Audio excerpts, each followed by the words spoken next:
নমস্কার বন্ধুরা, গৌতমের সাথে চ্যানেলে আপনাদের স্বাগত জানাই। চলে এসেছি আর একটি নতুন ব্লগ নিয়ে। বন্ধুরা, আপনারা প্রথমে দেখেছিলেন কথা ও গানে গৌতমের সাথে। সেই ব্লগে আমি দেখাতাম যে এখানকার এই শিল্পাঞ্চলের প্রতিভা যেগুলো লুকিয়ে রয়েছে সেগুলো তুলে ধরার জন্য এগিয়ে চলেছিলাম। এবং এখন অবধি আমি নামটা চেঞ্জ করেছি কথা ও গানে গৌতমের সাথে। কথা ও গানে বাদ দিয়ে দিয়েছি, কিন্তু তবুও ট্যালেন্ট খোঁজার জন্য কিন্তু আমি চারিদিকে ঘুরে বেড়াচ্ছি। এবং এই রানীগঞ্জের এই শিল্পাঞ্চলের বুকে রীতিমতো এক ধামাকা যে করে চলেছে সে হচ্ছে, আপনারা সবাই জানেন, সে এখন আমাদের রানীগঞ্জের গর্ব, বাংলার গর্ব তথা ভারতবর্ষের গর্ব হতে চলেছে স্পন্দন মুখার্জি। তার নামই কিন্তু যথেষ্ট, আপনারা সবাই চিনে ফেলেছেন, রানীগঞ্জবাসী তো চিনবেনই স্পন্দন। আমি স্পন্দনের কথায় আসবো তার আগে আজকে এই রানীগঞ্জ মিউজিক সার্কেল ক্রমশ যে ৪৫ বছর ধরে তারা এই সঙ্গীতের যে অনুষ্ঠান, সঙ্গীতের চর্চা করে চলেছেন। এবং প্রথম যিনি এই রানীগঞ্জ মিউজিক সার্কেল তৈরি করেন সেই ৪৫ বছর আগে গৌরীশঙ্কর জয়সওয়াল, আমাদের এই শিল্পাঞ্চলের স্বনামধন্য সঙ্গীত শিল্পী। এবং তার পর থেকে মহেন্দ্র খৈতানবাবু, তিনিও রয়েছেন এই মুহূর্তে। আজকে এই রানীগঞ্জে যে ৪৫ বছর ধরে অনুষ্ঠান হয়ে আসছে, প্রতি মাসে মাসে অবধি অনুষ্ঠান হয়ে থাকে। এখন আমরা কথা বলে নেব এই রানীগঞ্জ মিউজিক সার্কেলের যিনি কর্ণধার মহেন্দ্র খৈতানজি। আপনাকে স্বাগত জানাই গৌতমের সাথে এই চ্যানেলে। এবং বিগত ৪৫ বছর ধরে যে এইভাবে রানীগঞ্জ এই শিল্পাঞ্চলের বুকে এত সুন্দর এক সাংস্কৃতিক অনুষ্ঠান, একটা উচ্চাঙ্গ সঙ্গীত থেকে আরম্ভ করে ক্লাসিক্যাল মিউজিক যেটা বলেন, কি বলবেন? এটা আমাদের গুরুজি ছিলেন প্রয়াত শ্রী গৌরীশঙ্কর জয়সওয়াল। ওনার অনুপ্রেরণায় আমরা এই প্রোগ্রামগুলো আরম্ভ করলাম ১৯৮০ সালে। বেশিরভাগ আমাদের সদস্যবৃন্দ যারা আছে ওনারই ছাত্র ছিলেন আগে। তো ১৯৮০ থেকে ১৯৮৪-৮৫ পর্যন্ত ৫ বছর হোল নাইট মিউজিক কনফারেন্স আমরা করলাম। ভারতের বিশিষ্ট অনেক স্বনামধন্য শিল্পীদেরকে এখানে ডেকে হোল নাইট প্রোগ্রাম হতো। তারপরে কিছু কারণে ওটা আর কন্টিনিউ করা যায়নি। তারপরে মাঝে মধ্যে আমরা প্রোগ্রামগুলো করেছি, সেটা এখানে একটা লিস্টে আছে। আর এখন প্রায় ২০১২ থেকে আমরা প্রত্যেক মাসে একটা স্থানীয় শিল্পী বা আশেপাশের কোনো শিল্পীকে ডেকে, বা কলকাতার একটা শিল্পীকে ডেকে, বা অন্য কোনো জায়গার শিল্পী যদি আমাদের সুবিধা হয়, তো আমরা রানীগঞ্জের যারা শ্রোতাগণ আছে, যারা শাস্ত্রীয় সঙ্গীতকে ভালোবাসে, তাদেরকে আমরা চান্স দিই যে শুনবার জন্যে যে শাস্ত্রীয় সঙ্গীতকে কীভাবে বাঁচিয়ে রাখা যায়, সেটা চেষ্টা আমাদের মেন হচ্ছে।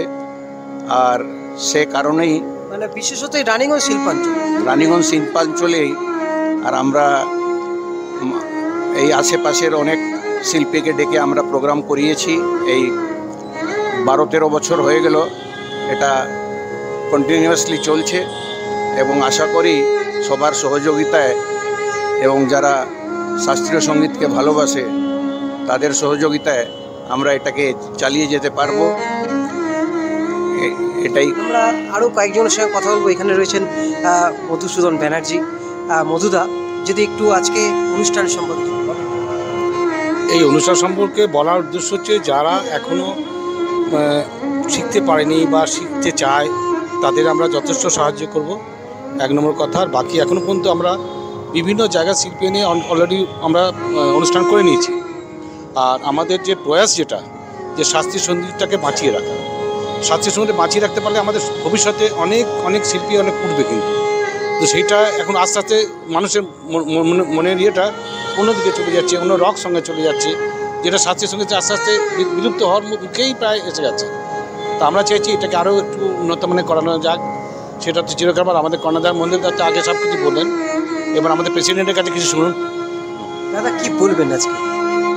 আজকে আমার বলার উদ্দেশ্য হচ্ছে এই যে আমরা তো চেষ্টা করেই যাচ্ছি। আমাদের সিনিয়র যারা ছিলেন তাদের মধ্যে অতি দুঃখের সাথে যারা প্রথম দিকে যারা খুবই সক্রিয়ভাবে করে গেছেন তারা অনেকে প্রয়াত হয়ে গেছেন, হ্যাঁ, এবং কেউ আছেন কিন্তু আর ওনারা আসতে পারেন না। সুনীল নন্দী মহাশয়, আমাদের গৌরাঙ্গ সিনহা মহাশয়, তারপরে উনি গত হয়ে গেছেন অর্ধেন্দু অধিকারী, পূর্ণেন্দু অধিকারী, তারপরে স্যার আমাদের উৎসাহ দিয়ে গেছেন লাস্ট পর্যন্ত একদম আমৃত্যু, নিখিল চক্রবর্তী স্যার। তো এনাদেরকে আমরা আমাদের সাথে খুব সহযোগিতা করে গেছেন। যাদব মণ্ডল মহাশয়, উনি হঠাৎ করেই গত হয়ে গেছেন। তো আমরা চেষ্টা করে যাচ্ছি। খালি মাঝখানে আমাদের করোনা পিরিয়ডে 2-3 বছর বন্ধ ছিল, তারপরে আমরা আস্তে আস্তে শুরু করেছি। প্রত্যেক মাসে না পারলেও 1 মাস অন্তর 2 মাস অন্তর যখন যেরকম আমাদের সুযোগ হয়েছে শিল্পীরা সহযোগিতা সময় দিতে পেরেছে। আমরা ছোট হোক, কখনো আমরা সাধারণত তিলক লাইব্রেরি হলেই করে থাকি, কখনো কখনো আমরা স্পোর্টস অ্যাসেম্বলি হলে করেছি, কখনো আর কে হোটেলের নিচে যেটা আগে সিনেমা হল ছিল সেখানেও করেছি, হ্যাঁ। আর মহেন্দ্রদা যারা বলেছেন তখন তো সীতারামজি ভবনে সারা রাত আমাদের হতো, হ্যাঁ। তো এইভাবে আমরা চেষ্টা করে যাচ্ছি যতদিন পারবো। এবার আমরা চাইছি যে আমাদের পরবর্তী জেনারেশন তারা যেন আস্তে আস্তে এটা ধরে নেয়, কেন আমাদেরও তো বয়স হচ্ছে। তো তারা যদি এটা এসে আস্তে আস্তে এটা ধরে নিয়ে এই ধারাবাহিকতারা যদি রাখতে পারে তাহলে এই শিল্পাঞ্চলে সঙ্গীত উচ্চাঙ্গ সঙ্গীতের প্রচলনটা যাতে ঠিক থাকে, এবং যারা এই আজকে যে আমাদের খুবই কম বয়স উচ্চ মাধ্যমিক পরীক্ষা দেবে 17 বছর বয়স, এই শিল্পী এই ছেলেটি মানে এখনই 15টা বিভিন্ন রকমের যন্ত্রসঙ্গীতও বাজাতে পারে। তার মধ্যে ওর প্রথম এবং ওর প্রিয় হচ্ছে বেহালা, যেটা আজকে আমরা শুনবো। তো কিন্তু নিজের চেষ্টাতে ও অনেক দূর বিভিন্ন জায়গায়, ওর বাবা ওর খুব সহযোগিতা আছে, বিভিন্ন জায়গাতে ওকে নিয়ে গেছে, বিভিন্ন জায়গায় নিয়ে যায়, আর নিজেরও খুব উৎসাহ। তো সুতরাং আমরা চাইছি যাতে ও আরও উন্নতি হোক, এবং ওর আগামী জীবনটা তো ওর পড়েই আছে, সবে শুরু এখনও। তো আমরা আশা করব, ঠাকুরেরও কাছে প্রার্থনা করব যাতে জীবনে খুব বড় শিল্পী, বড় উন্নতি হতে পারে। এই বলে আমি আমার বক্তব্য রাখছি। গৌতমকে ধন্যবাদ। অসংখ্য ধন্যবাদ। দাদার মুখে তো শুনলেনই শিল্পীর সম্পর্কে। স্পন্দনের কথা আপনারা সবাই জানেন, রীতিমতো বহুমুখী প্রতিভা। পড়াশোনায় যেমন মানে একদম টপে রয়েছে, সেরকম কিন্তু ও এমন কোনো বাদ্যযন্ত্র নেই, আমার মনে হয় এমন কোনো বাদ্যযন্ত্র নেই ও বাজাতে পারে না। আমি গ্যারান্টি সহকারে বলছি, এই স্পন্দন মুখার্জি। তো আমরা আজকে স্পন্দনের সঙ্গে ছোট করে একটুখানি কথা বলে নেবো। অনুষ্ঠান শুরু হওয়ার ঠিক আমরা সামনে দাঁড়িয়ে রয়েছি। স্পন্দন, এই যে এত সব বাদ্যযন্ত্রগুলো তোমার বাজাতে পটু, সব থেকে ফেভারিট তোমার বেহালা? হ্যাঁ ঠিক। তো একটু করে ছোট করে বলো, মানে কবে থেকে শুরু করেছো এবং লক্ষ্যটা কি? বেহালা আমি শিখছি গত 6 বছর থেকে। আমার প্রথম গুরুজি শ্রী অর্ধেন্দু অধিকারী স্যার, ওনার কাছেই প্রথমে শিখছি বেহালাটা। আর গল্পটা হচ্ছে, আমরা টেবিলে খেতে বসেছিলাম, তখন বাবা একটি বিদেশি মেয়ের ভিডিও লাগিয়েছিল, তার নাম ক্যারোলিনা ছিল। তো সে দেশপাসিতো গানটি বাজিয়েছিল ভায়োলিনে নিয়ে। বাবা জিজ্ঞেস করলো যে তুমি কি পারবে বাজাতে? আমি বললাম যে কি হ্যাঁ আমি পারবো, তখন বলে দিয়েছিলাম। নিয়ে পরের দিনেই বাবা ভায়োলিন এনে হাজির করেছিল। আর সেই থেকে শুরু? হ্যাঁ শুরু। তারপর এখনো তো প্রচুর অ্যাচিভমেন্ট, বিভিন্ন দেশের বিভিন্ন জায়গায় তুমি প্রচুর প্রোগ্রাম, পণ্ডিত রবিশঙ্কর ওনার সঙ্গেও তুমি এক মঞ্চে মানে শুনিয়েছো তাকে। হ্যাঁ একটুখানি যদি কোথায় কোথায় গিয়েছেন একটু, আর কি কি অ্যাচিভমেন্ট? পুনেতে গেছি, ব্যাঙ্গালোরে গেছি, তারপর দিল্লিতে গেছি ভায়োলিন নিয়ে পারফর্ম করতে। কলকাতা তো আছেই তার মধ্যে। প্রচুর পুরস্কারে ভূষিত, ওর বাড়িতেও আপনাদের দেখিয়েছি। এবং আজকে ও কি কি পারফরমেন্স করবে? আজকে আমি এখানে শাস্ত্রীয় সঙ্গীত বাজাবো, আপনি থাকুন, আপনি শুনবেন বাকিটা। বন্ধুরা, তাহলে আর দেরি নয়, এরপর শুরু হবে স্পন্দনের সাথে বেহালা ক্লাসিক্যাল মিউজিক। বন্ধুরা চোখ রাখুন গৌতমের সাথে।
গুলাম আলী খান সাহেবের বেগ মিলাও বিহারে বাসানি।